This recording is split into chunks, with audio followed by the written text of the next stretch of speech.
Hello there, YouTubers, Facebookers, and all other onlookers. Jimmy P. Brown II coming at you here from Las Vegas in, of course, my home recording studio. And today, another gear segment. So we're going to do a little gear review. And today, we are looking at the Slate VSX headphone monitoring system.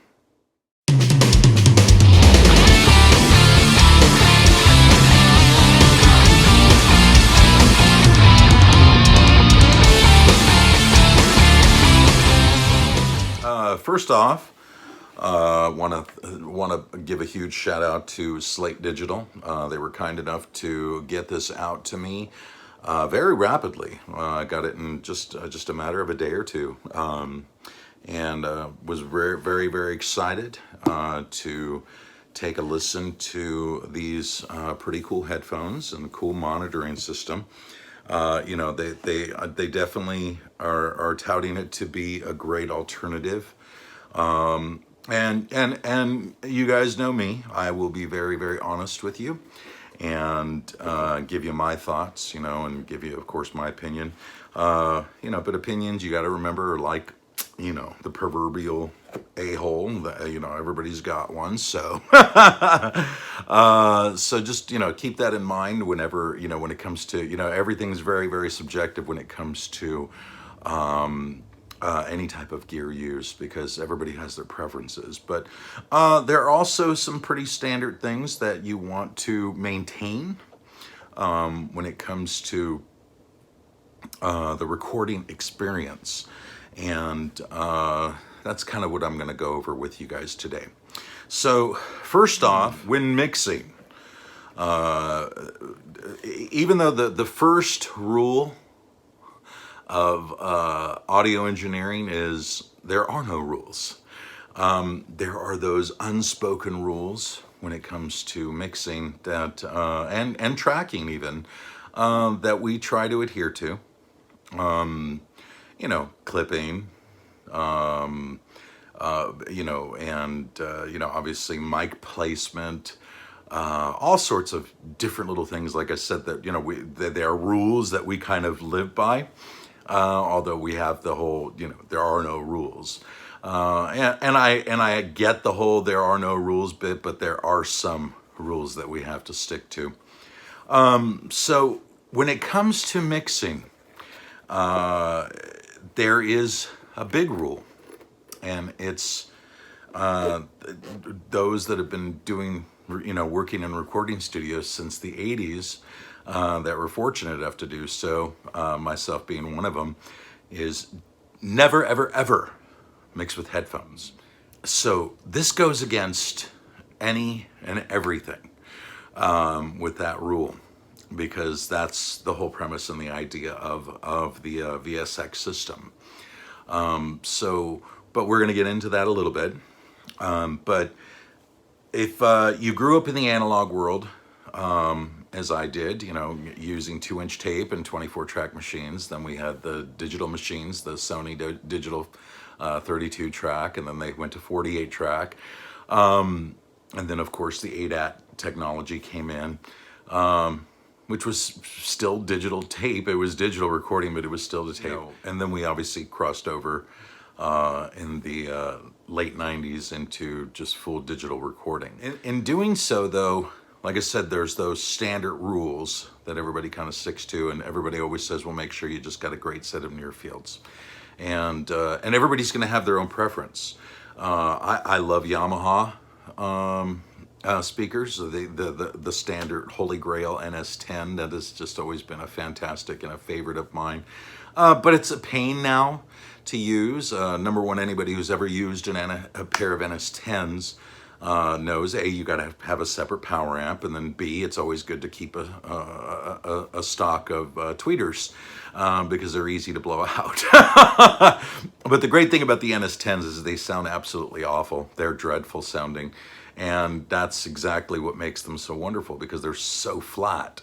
That if you can make it sound good on that, more than likely it's just going to sound fantastic on everything. That was the premise behind the NS10 and what made them so famous. But there are tons of other, I remember walking into the first studio I ever worked at, which was Pachyderm Studios out in Orange County with the Elefante brothers, John and Dino Elefante. And, they had Westlakes in the wall, they had NS10s, and then they had some other, other types of higher end monitors, companies I'd never heard of. And then working with Bill Matoyer the first time, he walked in, right at the beginning of our sessions, and he, brought his own monitors with him, to noise.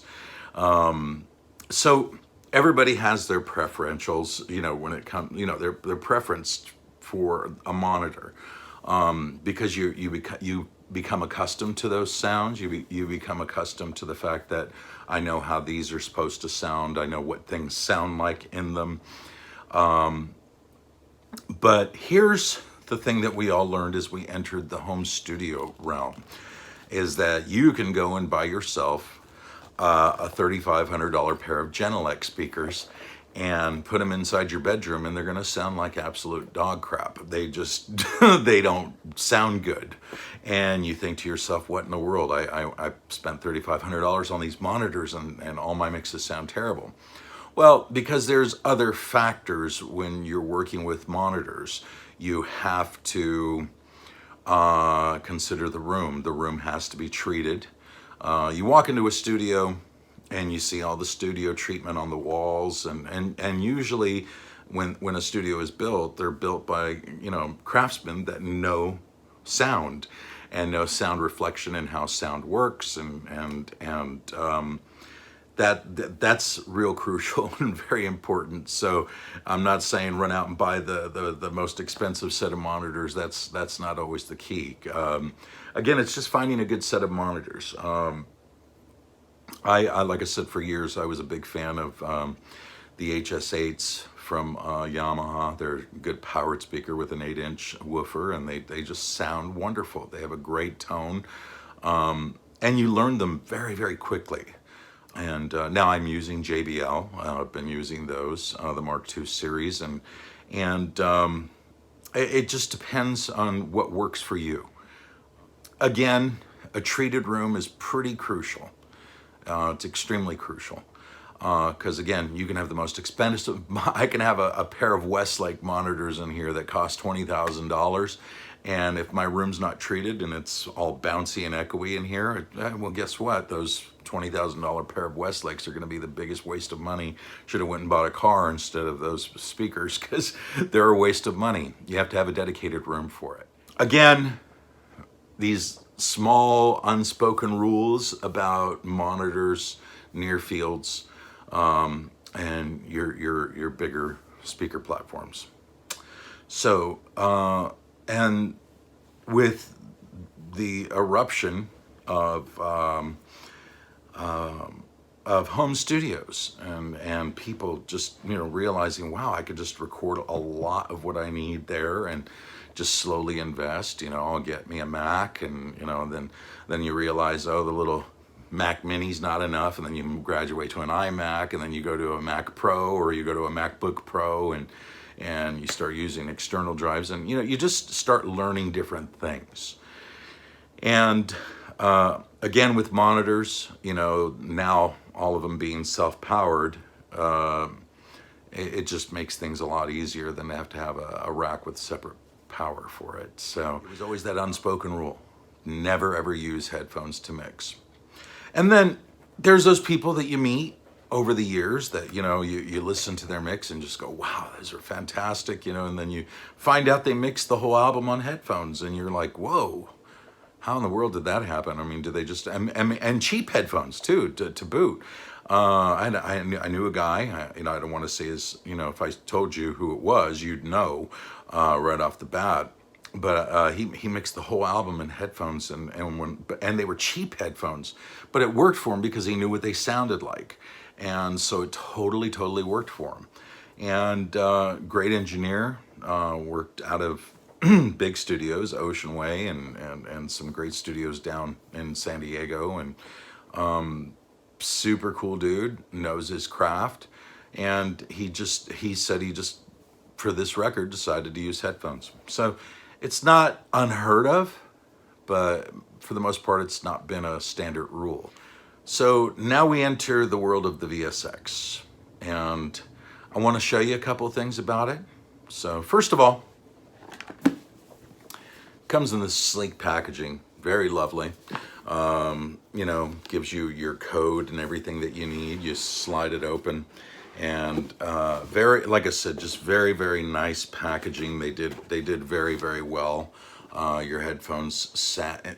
They were in there. Mine are sitting on my desk, but and then you also get a nice carrying case. It's pretty sturdy. It's not a super hard shell case, but it's definitely sturdy, and room for your cable and your adapter, and then the headphones fit in here perfectly. So hats off to Slate on this. This was absolutely wonderful, and it zips and ready for travel.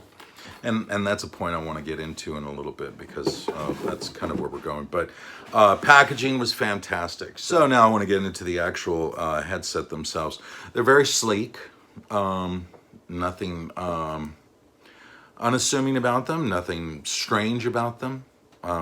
They're just very, very nice headphones.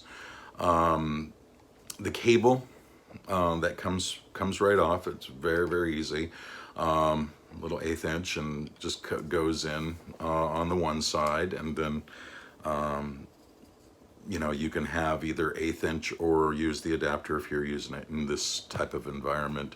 But if you're using it with your laptop, you can just go right into it with your 1/8 inch, which again, we'll get to that. They fit quite nicely. They're not too cumbersome, and you put them on and they feel good. They're not like 100% noise canceling, but they feel like they're noise blocking, and again, they feel good when you put them on. So I do want to say that right when I put them on, I wanted to throw up some mixes that I'd already done and that I was very familiar with and knew exactly what they sounded like. Now, just the headset, alone, without the VSX plugin that you have to download to utilize the modeling, because they are a modeling headphone. And like I said, we're going to get into that in a second. But just the headphones alone, just flat response without using the app, is very, very cool. They're actually very, very nice. They sound great. They have very neutral sound, actually. And I was impressed with them. For tracking, I commonly use the HD 280s from Sennheiser. Like for tracking vocals, I'll use those, or I'll use my Beyerdynamics. I like the Beyerdynamics because they just feel good. Beyerdynamics are very well made. I use the DT 990 Pros. Have these lovely cushions on them, and they feel good when you put them on. They're not closed back, so if you tend to have your music cranking while doing vocals, they're probably not going to be the greatest. You probably want to go to a closed back type of headphone. But these are quite wonderful sounding, and they're gentle on the ear. But now getting back to the VSX, so they're very, very comfortable, and like I said, just on their own, as a set of tracking headphones, they're fantastic. I think they're actually very cool. But they're designed to use with the app. So let's take a look at the app, and I'll show you exactly, because that's the first thing they do is they tell you right off the bat, you gotta, boom, download, redeem, and go get your software. And then we'll go from there. Okay, so now we have the app here. It's very, very cool. And I love how it has, the NRG recording studios here, and it has the three separate, you've got your big speakers, you've got your midfield and the near field, and they even show you right here, you got near field, midfield, and far field. So there's EQ options, which if you watch the Slate videos, they tell you flat out, stay away from. unless you just absolutely direly have to use them.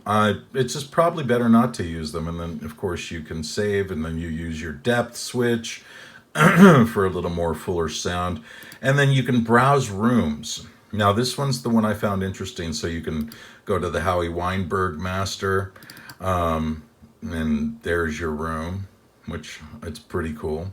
And if you're familiar with how Howie Weinberg's studio sounds, gives you a fair replication of that. Same with Archon Studios, which again is cool.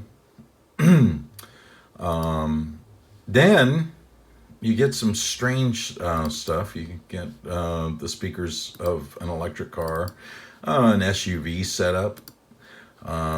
If you've got a beautiful monster, Macintosh type of $10,000, $20,000 audiophile system, it replicates that. Replicates a club setting, if you're doing like EDM and all that other stuff.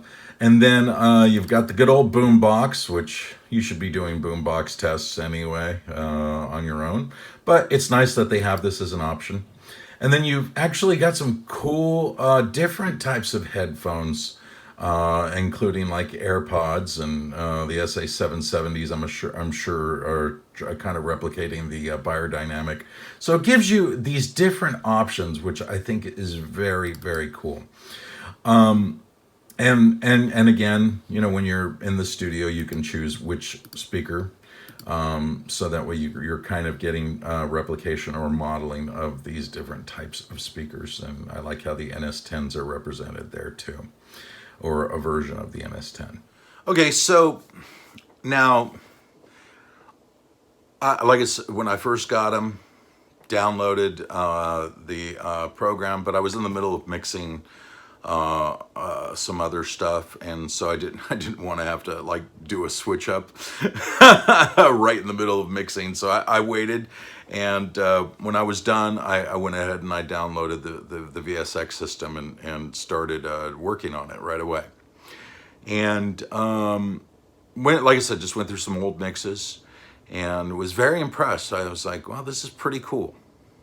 Now, I thought it was a great idea. I thought it was neat. But again, stuck in that mode of that unwritten rule, do not use, headphones to mix. But we're in a different world now, okay? And I kind of, I want to touch base on that because, I tend to get a little long-winded, but more importantly, I really want to touch base on this. So we live in a different world now. People are mixing, especially electronic music, dance music, DJs. A lot of cats are doing their own stuff, and they're mixing on the fly. They're mixing in the hotel room. They're mixing on the airplanes with their MacBook Air, MacBook Pro. So they're in there. They're in Pro Tools or they're in Logic, and they're doing all the mixing they can. And when you don't want to use headphones you kind of don't trust, it makes it difficult. So that's where I think these play a huge and important part. And so I applaud Slate for this. I think it's a wonderful idea to accommodate the 21st century engineer, and because if you are a home studio aficionado, more than likely you're just recording yourself and some buddies, and then if you built your setup enough where you can start bringing in a little commercial work here on the side, you're still bringing in only tidbits, so you don't want to invest way too much. So again, more than likely, if you've got a home studio setup, your room isn't treated. So again, you can have $2,500, $3,500 Adams or Genelecs sitting in the back, and they'll sound like crap. They won't sound any good because you have nothing going on to treat the room and to let the speakers do what they're supposed to do as far as replicating sound and giving it to you in a manner which allows you to perceive what is happening. So it works great. I mean, it works great for that. And again, I applaud that for Steven Slate for putting these out, because not every home studio aficionado can afford to invest in $20,000 in monitors. To have different sets of monitors. To have a set of Westlakes or Genelec or Tannoy or JBL or Adams. I love the Adams A7X, by the way. Those are like some of the greatest monitors ever. So for those reasons, I think something like this is fantastic, because they are pricey. Okay, and I'm gonna tell you that just from a home studio guy's perspective.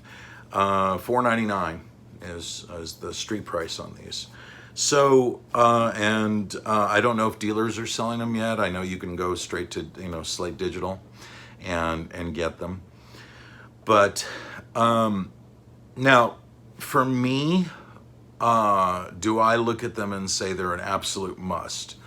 Probably not. And the reason I say that is because I'm used to monitors. I'm used to what my monitors tell me, and I'm used to what they do for me. And if I was in a pinch and doing a 2 o'clock in the morning mix down, and can't crank my monitors or even have them at bedroom listening levels at that time of night, I've got other headphones that I've used, and and even then I'm doing like a rough mix. I'm not even doing like a final mix, because I just won't use headphones for mixing. But I'm gonna give these a whirl, and I was actually quite pleased on how they sounded on my mixes. And so I just did a quick rough recording, just a couple guitars, a little bass track, some drums, and man, I mixed with them using a couple of the different rooms. And then I did the Holy Grail, the car tests, and then the iPhone tests, and then the iPad tests, and the ear pod tests. And man, the mix sounded good. So I was like pretty darn impressed. Now, I must confess something to you, that the first pass of that mix I did with the VSX in bypass on accident. And I thought I was using the app, and apparently I wasn't. But the mix still came out good. So these are great headphones. Like I said, they're just on their own, without using the app, they're good headphones. They're very neutral, and that's what I love about them. And you could actually get a good mix just using them like that, because I did. But when I realized my folly, and I re-engaged the VSX app, the mix got better, and I can genuinely say that it got better.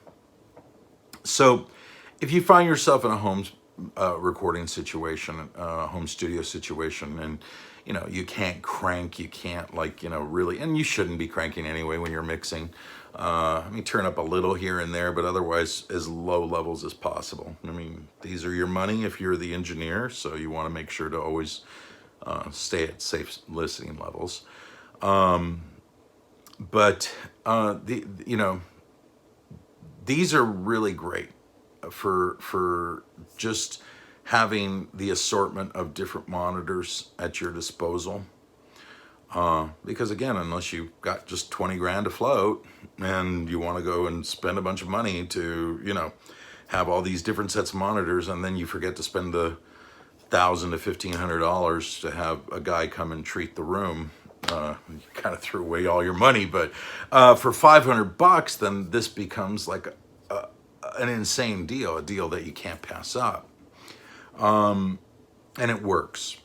And if you're an EDM guy, and you're, I know hip hop guys too that are, recording and mixing, even flying out to do a live gig, and they want to do a remix of a song, and they're doing it on their headphones, and then they go and they do the live track and over the sound system, and it just doesn't sound like what they were getting in their headphones.